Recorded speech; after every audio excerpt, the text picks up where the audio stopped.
A final report on the mid-Atlantic crash of a Rio to Paris Air France flight is expected to blame a combination of human error and technical problems.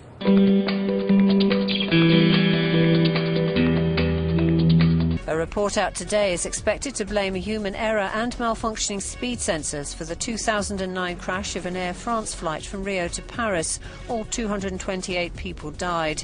Air France and plane manufacturers Airbus have contested whether the loss centred on pilot competence or a design fault. Paris, June 2009, and families face a harrowing wait. Air France Flight 447 has simply vanished somewhere over the Atlantic Ocean. On its way from Brazil to France, there were 228 people on board, including Nelson Mourinho's son. There are documents from other organisations which show that it was not a human error, but the French government is trying to avoid its responsibilities, trying to pin the blame on human error, when it was not. It was something wrong with the plane.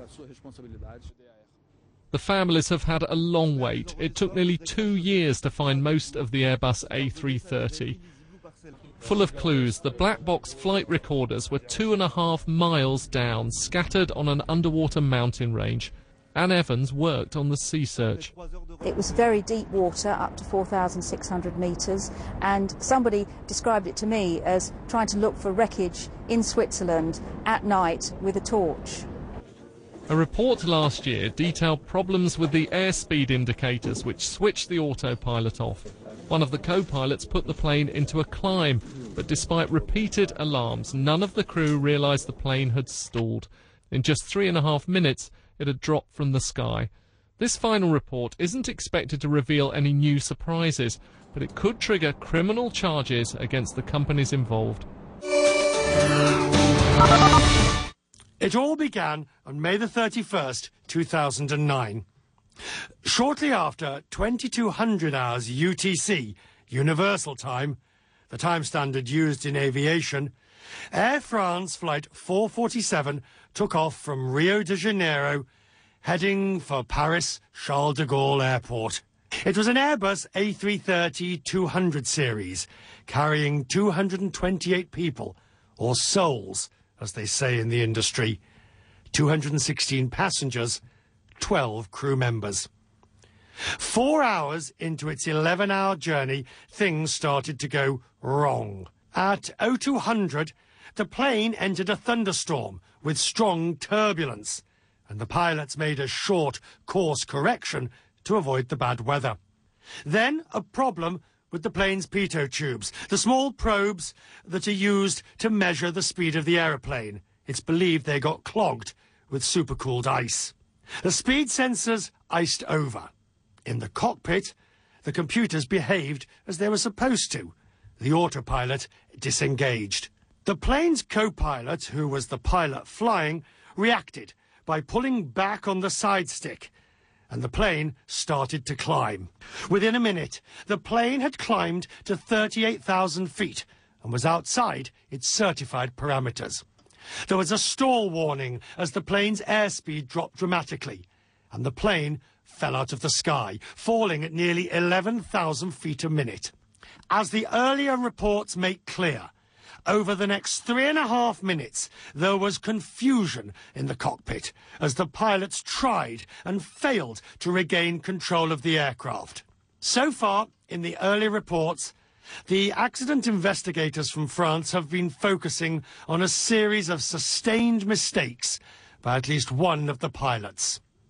Finally, after falling 38,000 feet, unable to regain control, the plane plunged into the sea and sank to the ocean floor.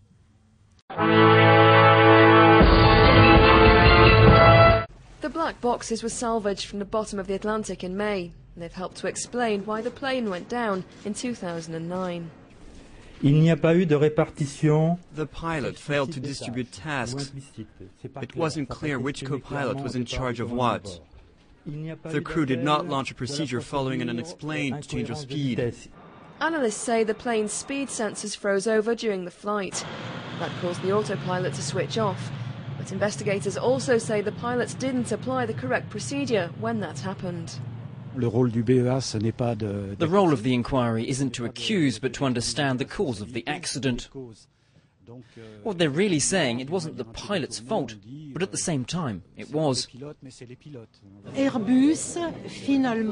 Airbus has put the blame on the pilots to cover up its speed sensor problems. I'm really shocked by that. Air France has defended its crew and pointed out the plane's technical failings. It should be noted that the altitude loss alert system had malfunctioned, contributing to the difficulty for the crew to analyze the situation. Nothing at this stage can allow the crew's technical competence to be blamed.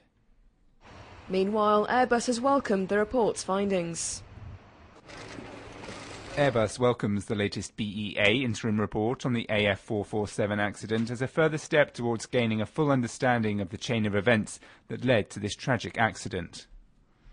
The BEA has proposed a series of measures to improve flight safety, including installing CCTV in cockpits, providing better training on the use of autopilot, and requiring that all planes transmit flight data in times of emergency. Air France and Airbus have been charged with manslaughter over the crash, and the financial implications of such a case means both will be keen to be vindicated of blame. A judge will decide who's responsible after the BEA publishes its final report next year.